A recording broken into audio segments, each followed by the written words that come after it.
Hi,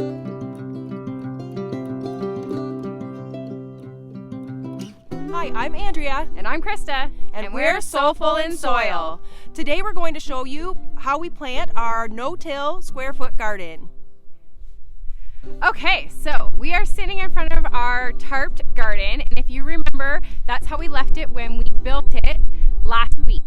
So if you are building your square foot garden, you plant right away, you don't need to tarp it. But if you aren't going to plant, put that tarp on so that you can kill any extra weed seeds that might be in there.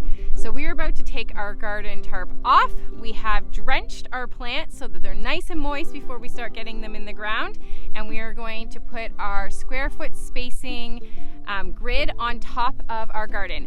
Now, my husband and I built this square foot garden grid spacing because we're going to use it every single year. You could just put up stakes and string so that you have your spacing if you would like to do that. Either way is fine. If you think you're going to be doing this every year, if you have the skills and some spare wood, square foot spacing is really easy to throw together, and then you have it every year. So let's get to it. Okay, so we took our tarp off and we're just about to plant for a square foot garden planting. But before we do, I wanted to show you our weed seeds, and I'll get you really in close to see this. This is what that tarp does. It causes the ground to heat up because of the black side when it's up, and then it makes the seeds sprout. And because the seeds are sprouting but have no sunlight, they die. And so this is what happens, and then you don't have any weed seeds in this top layer of soil. Okay, so now we've laid our square foot grid down on the garden. If you will recall, we did a recent post about planning out your square foot garden. We will link that below, and there is a free download printable on there as well if you are interested in finding out more. So what we're going to do is we're going to take the plan of our square foot garden, and we are basically going to execute it on this grid. So everything will be planted in its appropriate square, and this also helps that you may recall some larger plants you only plant one plant, but other seeds and plants you plant multiple. So this helps us to stay within the square foot and to plant the appropriate amount of plants and or seeds in each spot. Okay, so we're at the end and we're going to do our first row, and our first row was tomatoes if you recall the plan.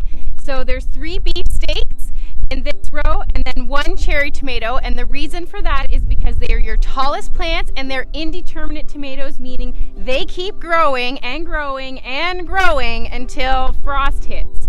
So we need to stake them differently than the determinate tomatoes. So we are going to plant these out now, and we're going to make a trench. Make sure you check out our tomato post so you know how we are going to do these tomatoes, because we don't just dig a hole.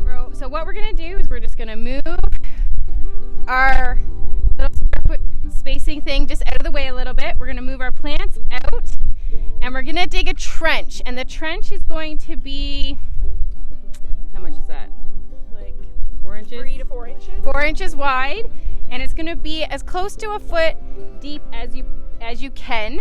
The deeper the trench, the better. So we're just gonna, this is nice and loose soil. It has nice moisture in it, so it's not dry by any means. So the tarp is doing a great job of that. Okay, so we're kind of down in our trench, and we're gonna add Epsom salts. So just a handful, I'll give you that. Sure. And you're just going to sprinkle it, not too much, but just a little bit. And the reason for that is that that will help give your tomatoes a really nice start. Then you're going to pop out your tomatoes. This is a beefsteak tomato that Andrea grew.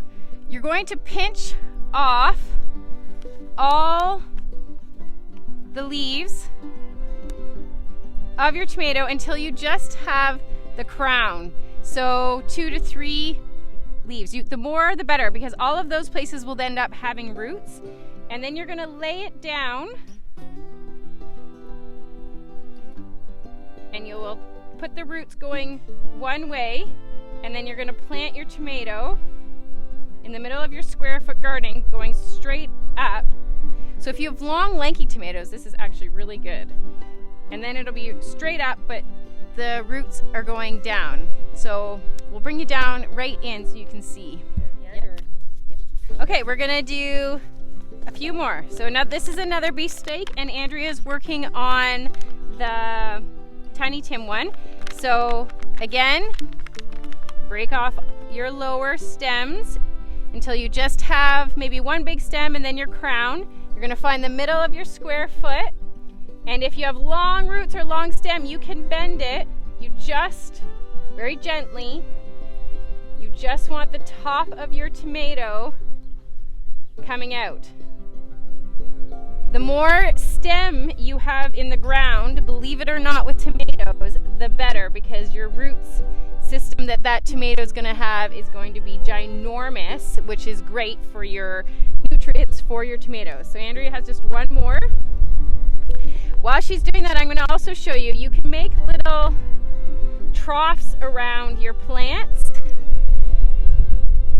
so that the water will come and sit kind of in, oh, that's a hard piece, sit nice and in close. So when you water, you're actually getting water that stays and goes right down into below the plant. And there we go. And then now we can bring our square foot spacing back. And you can see how they're right in the middle of their spots. And that's how you do tomatoes. So we're gonna do our Roma tomatoes next. They are the determinate tomatoes, and they will have different staking, but we will plant them exactly the same.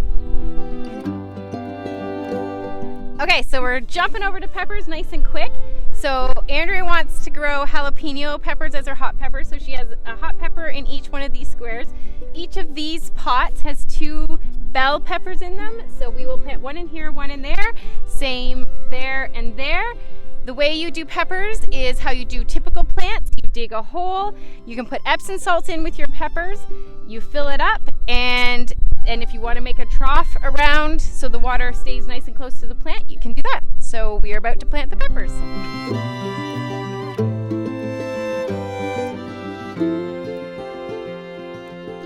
Okay, we're on to onions, and onions are going in the last 3 on each side. Andrea has the red onions and I have the white onions, and they go in a pattern of 9. So you go and you just push them in so the top of the onion is sticking out. So a nice pattern. If you have any soft onions, you don't use those ones. Use nice, solid feeling onions, because sometimes you get softer ones and they're just no good. So a pattern of 9. If they've sprouted, it's absolutely okay as long as the bulb is still fairly solid. So you can see I have a pattern of 9 and Andrea's doing a pattern of 9 over there. So looking at these ones, you can see that they're still kind of up compared to these ones. These ones I've covered up just by loosely running the soil over them. So I am just about going to run the soil and it'll close in those holes and cover them up a little bit. Okay, we're on to basil. So basil is being planted near both the tomatoes and the peppers because it is a companion plant for both of them. And if I can get this out of the pot, we'll split them up, and Andrea and I are going to plant, each of us are going to plant 2 basil plants within the 1 square foot. Don't forget to pinch the top of your basil. This will help it bush out and be bigger. Okay, we are on to nasturtiums and marigolds, and Andrea's choose to plant them by seed, which you totally can. You don't have to do them from a plant. And so we have planted in the middle here. We are doing, because she has giant nasturtiums, we're doing 3 in each of the square feet. If you have just normal and they don't say giant on them, you could probably do 5, but these will grow really big. So we're gonna just do 3 in each of those.